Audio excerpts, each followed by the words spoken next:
Welcome to another episode of Bright Headed Publishing Audiobook Book Club. I am your host, Kelly Morgan. Today I'm speaking with author, artist, Katia R. Now, Katia is a highly creative multi-artist with a diverse ability and background in arts.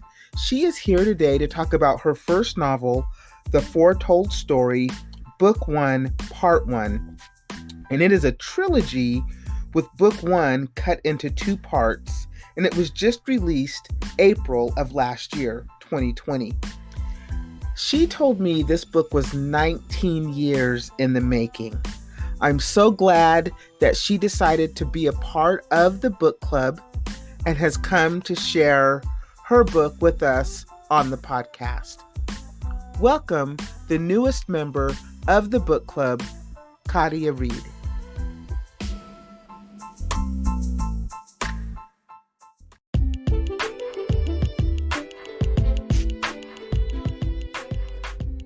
Katia, thank you so much for coming on the podcast and being a part of the book club. I'm so excited that you're here. How are you doing today? I'm good. Thank you for having me. I appreciate it.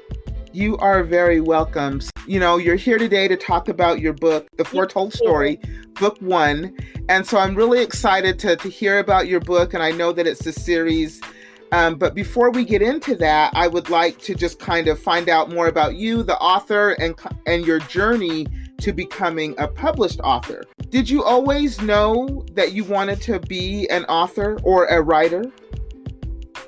Not in the early stages, no. I didn't quite know at first, but it was something I always did. It was just always in my DNA to write, also create art in many different variations. So I was just always an artist, just always creating. I just wasn't aware of the writing gift until a little later. You say that you always had it in you. What would you write? Would you write poems, short stories? What are the type of things that you would write? I would write about anything, including my days. I wrote a lot of diary entries about my days and how they went. And then I would just write stories about all kinds of things. And I would design characters and in little worlds they'd live in. That's just what I did. Fast forward to today, how did you decide, or what was the catalyst that said this story is going to be a book? I'm glad you asked. Long story short, when I was a 9-year-old girl, I had these amazing dreams and visions and life's unusual encounters that kept happening to me, which is the book's larger series at that point was birthed, called Gordon's Quest. And from there, I started kind of developing the world. I do all the art, the animation, the character designs, the stories, the plots, and then behold, within that journey, the Foretold Story was born, which was fun to write it. You know, again, I had a lot of things happen in my life, so I would put these things in my books. The adventures I experienced, which is just out of this world, and all the dreams of the night, the visions of the day, just all went into this adventure. So it took up to 19 years to get this out into a book format, which kind of just happened. I mean, the story was written, but I didn't per se imagine the Foretold Story to be a book. It just kind of it happened on its own. When you say it happened on its own, something had to say to you, or somebody had to say to you, this should be a book. You should publish this. Yeah, I was encouraged by my mom and a dear friend who just saw the material and invested in it, believed in it. Even in the larger story, Gordon's Quest, which kind of like, I didn't really tell anyone about the Foretold Story at the time. They only knew about Gordon's Quest. And then when they got to asking me a little more, then I was revealed, I got, this book called The Foretold Story. And I was encouraged to keep going and keep to the finish line, keep going, which was good.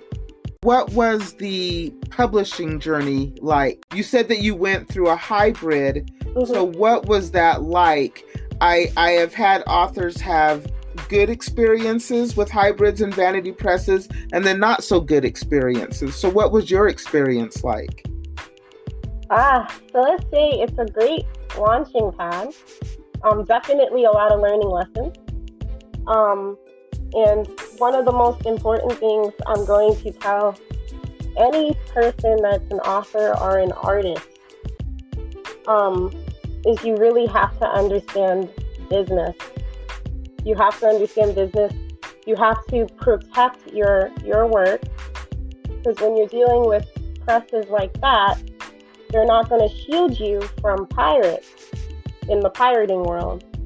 So I experienced my book being pirated. And the vanity presses and those hybrid presses won't protect you from that. They also take a large cut of your hard work, and you're the one that's doing all the marketing and the campaigning and all of those things. And here's another important element is when it comes to the business, and I say the business aspect, so you make sure you're not being gypped or ripped off or anything. You've got to ask for printing audits, which seems to be very difficult. So again, it's a great launching pad, but there's a dark side to it, I'm discovering. With traditional publishing, going the traditional way, I realized that they do shield you from pirating, They really do take more care in your baby. But you just have to watch out, because people will, so to speak, rape your ideas, your visions, your hard work, everything that you put into that. So you got to grow some backbone, you got to grow a little bit of teeth, and you really got to be a business, a boss. That is true. A boss or an entrepreneur, because you're going to have to get out there and hustle to get the book marketed. But you also want to make sure that you're getting paid for your hard work. And there's a lot of companies out there that will just separate you from your money and give you nothing in return. So you really have to be careful. When you first started to publish this book to where you are now, the book is published, what's one misconception that you had that you didn't know then that you know now? One misconception, I would say, is book reviews. Never feel like just because you receive a book review doesn't mean you're solely entitled to it, because at any given time, those can be taken away. I've had that happen out of nowhere.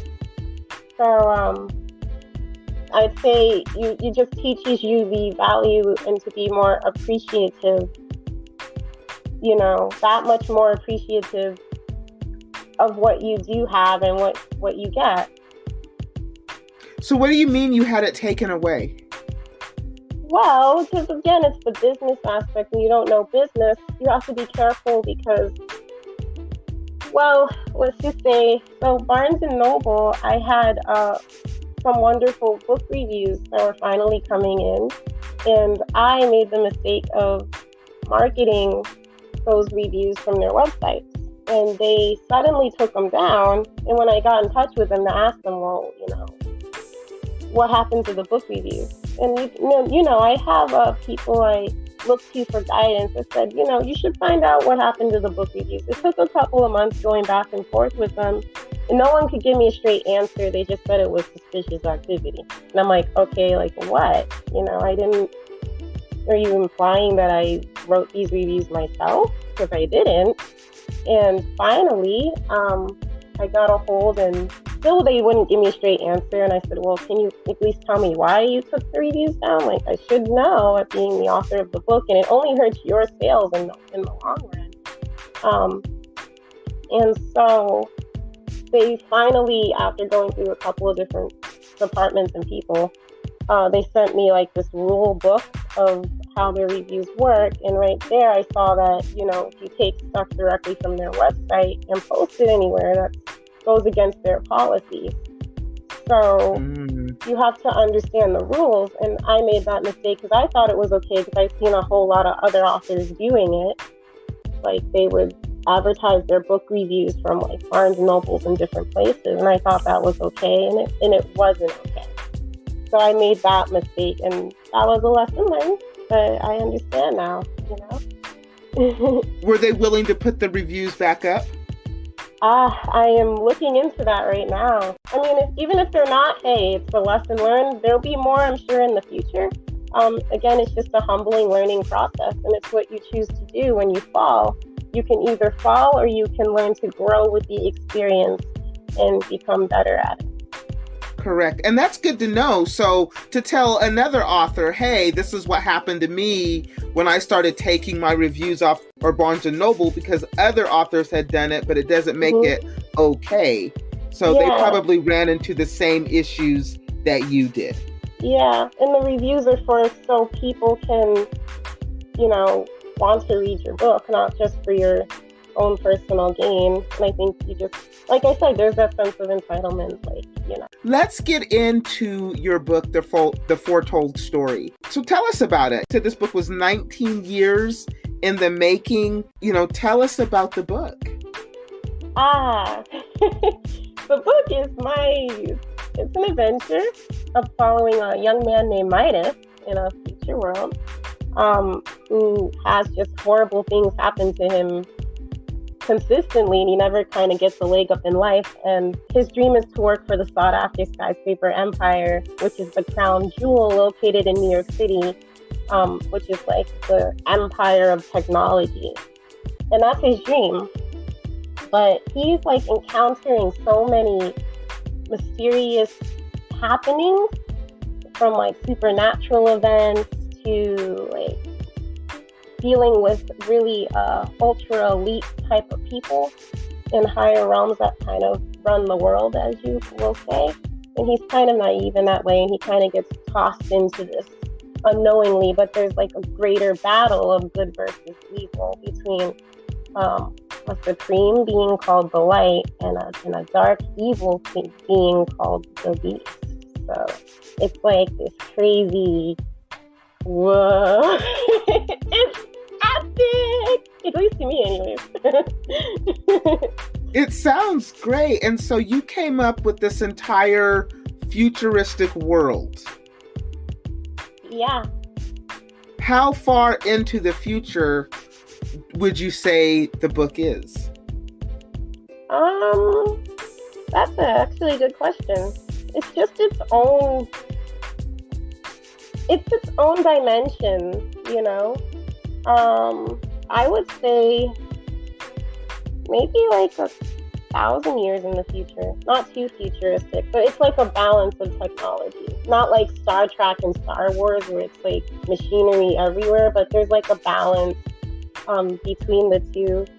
And the technology also evolves as the book series progresses into the largest story, Gordon's Quest, which you will then see is super futuristic. The Foretold Story then goes into Gordon's Quest? Yes, it goes right into Gordon's Quest.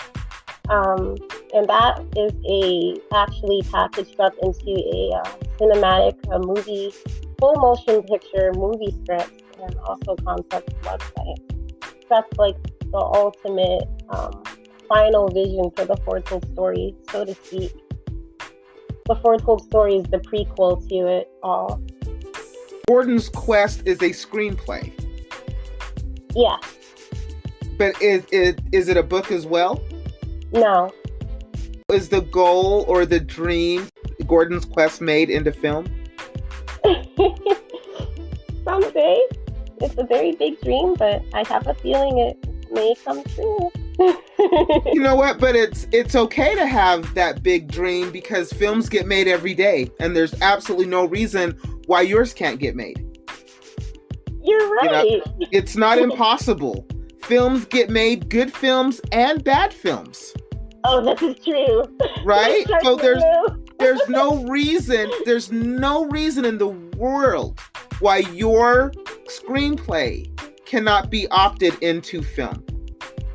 And if that's what you want, then you have to believe that it will happen. I'm a firm believer in manifesting what you want. So if that's what you want, you have to believe that will happen, because it's not impossible. You're right. You're right. It's not impossible. It's not impossible. It is absolutely not impossible.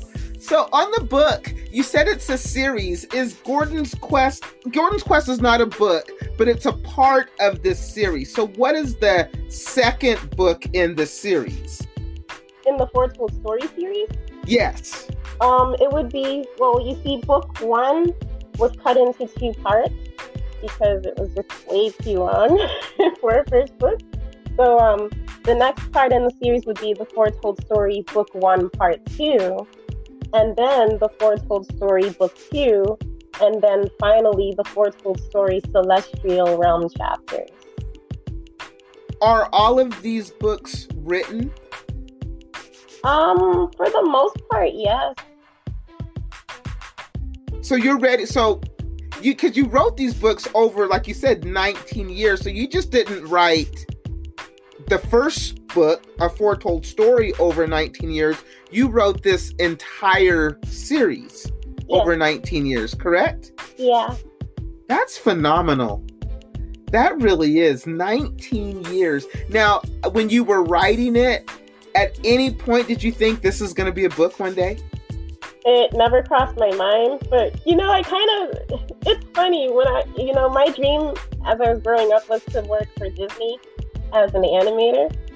I was bent on doing that. Well, wait, actually, let me go back. First, I wanted to be a ballerina, which I did do, but then eventually I kind of gave that up, just because a lot of politics and people just discourage you. And I listened to them, so I experienced the loss of a broken dream, which was to be a ballerina. But that only was the catalyst and catapults everything that comes after that, which is so much cooler. And I wanted to be an astronaut until I saw that person blow up in the space shuttle. So I was like, okay, you know what? I like gravity. Then I was like, okay, I'm going to be a Disney animator. So I had my heart, but I was still studying all kinds of art, I didn't just do animation. I did anything I could do to just express myself. Writing music, acting, performing, doing funny voices, creating characters left and right, other worlds. There's other stories besides the Foretold Story and Gordon's Quest that I have that I will someday put out in time. But it's just, it just never really, I don't know. It didn't really cross my mind at that time. I was just doing it and nothing made sense to me. It was just in me to do it. And it kind of still doesn't make 100% sense to me, because I'm just like, what? I'm trying to understand where I fit into the world of art. But that means that you're on the right track. Yeah. Right? Because you just keep going. And if you remain open and optimistic to whatever the universe has in store for you, I think you will be pleasantly surprised. Yeah. As you have been so far, it sounds like. Yeah, and it didn't come easy. I mean, I cried a lot. And, I, on top of that, trying to deal with the world and the events of the world and different personalities. There's this one character in the book called Erskine Wells, and he's literally every bad boss I've ever had, and every mean person that was ever so cruel to me along my journey of living, which kind of used all of that negative energy that was coming at me and turning it into something good. So I crafted these characters so finely, and I think they're just really relatable. Hopefully, at least to me anyways. We've all had bad bosses.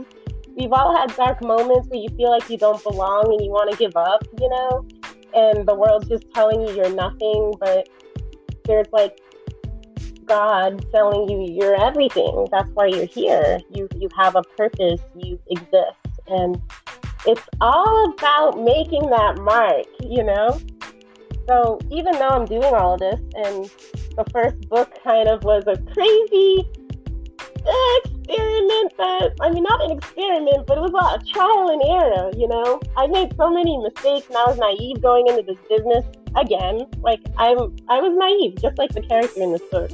Just don't realize. But it's okay to be naive because that's where you get to learn. And when it came to the publishing world, for me, I was naive as well because I really thought it was one way. I had this idealistic vision of what it was and how easy it was going to be to become this writer, this author, right? It was just going to be so easy. And I really focused on just writing the book. Didn't really focus on the other stuff because I figured a publisher would snap me up and do it for me, right? I had no idea that I had to do all of these things to make it happen and how challenging they could be and how you might some days want to just stop and be like, I don't need this grief. Yeah. But you keep going. Yeah. And then when the book finally gets out there and somebody reads it, and really all an author wants is just somebody to read and enjoy their work. Yeah. That's really at the end of the day, you just want somebody to like what you wrote. And take the time to read it. Mm-hmm. And that doesn't seem like a lot, but it is a lot. Oh yeah, it is. Another element for me, I was just like, those times when I wanted to give up, I had something I want to say to the world, right? And it was just manifest in my artwork, not just with my books, but like with all the other art I produce. And, it's like one thing I love about ballet is that it taught me about hard work, performing, even if your audience is empty, being on top of your A game and performing at your top best level possible and still growing and not getting discouraged and just giving up to quit. My fourth grade teacher, I always say this a lot, but she gave me like an important message in my life in her later years that would, kind of push me to keep doing what I'm doing despite the odds at times and the discouragement that comes up against you about, again, making your mark. It's, we all have a reason why we're here, and we have, artists have, it's their job to share what's inside of them. It's not so much for self-gratification, but it's to be, what do you say, like a light, so to speak, so other people in the dark can kind of find their way. Even if it's meant for just one or two people or whatever, you still do it because it all ties into a bigger picture. So it's about making that mark. And that's what it was for me when I was doing this. And even now, like sometimes I'm like, why do I do all this? Why do I make all this art? Why do I make my book? And it's like, no, it's because I have something I need to say. This is what I'm going to leave behind when I'm no longer in this world. And I want people to know that there was once a girl named Katia Veronica Reed, who once existed, and she did all this amazing stuff. And she still kept a good smile and an optimistic spirit. She didn't give up, and she wants people to know that you're not alone. You're not alone. So here's my work. It'll be a comforting blanket to you because life can be hard. It can be hard at times. You're right. It can be incredibly hard. And a lot of people read to escape their world or what's ever going on, and to pick up a book like The Foretold Story and get lost in that story, is something great, because that's why people go to books, that's why people go to movies. Yeah. Is to escape, even if it's just for a little while, right? Even if it's just for a little while. So that's why people love, that's why I love that your book has this whole world that has evolved. It sounds like in these books, the series, the world that you have created. When you talk, I think, kind of like when they created Star Wars, they created a whole universe, a whole world that people are into. So your story reminds me of that, right? Even though it's based on Earth, it's still futuristic, and you've created these characters and this world that somebody, when they pick up the book and begin to read, will fall in love with the story. That's Wonderful. Wow. So that's what I think of when I was looking at your books. And so I can't wait for the entire series to come out, as you start to bring them out one by one and watch it evolve. You'll definitely have to come back when the second book is released so we can let people know that it's out there. Right now, you've got book one or part one, The Foretold Story. It's available on Amazon, Barnes & Noble. And then the second book you said will be coming out soon. And when it does, you're more than welcome to come back. You are an official member of the book club, which means you can come back at any time.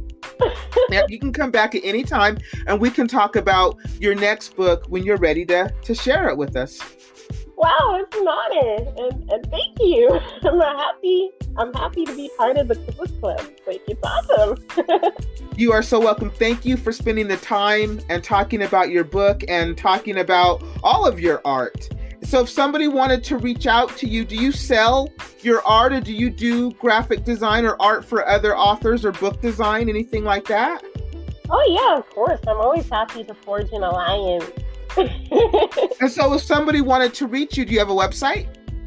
I do. Well, for my book website would be the foretoldstory.com, and there's the contact page there. If you fill it out, I'll always respond, even if it might take me a minute, but I'll always respond. My artist-based website is www.bscene.net, C as in Victor, S as in Sam, double E's as in elephant, and N as in Nancy.net. And all of the information will be in the podcast description. So if you want to reach out, you will be able to. Thank you so much again for being on the podcast and being a member of the book club. I really appreciate your time. Thank you for your time. Thanks for having me too. You're welcome.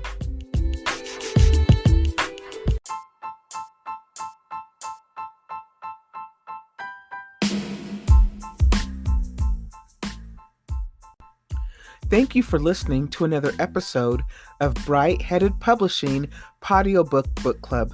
I am your host, Kelly Morgan. I just wrapped up with Katia R as she talked about her book, The Foretold Story, Book 1, Part 1, which is now available on Amazon and Barnes & Noble. Part 2 should be released soon, and I hope she comes back to tell us about that book. If you are an author or someone who supports authors and would like to be a member of the book club and be on the podcast, email me at brightheadedpublishing@gmail.com. Again, brightheadedpublishing@gmail.com. Next week, another author, another member to the book club. Until then, keep writing.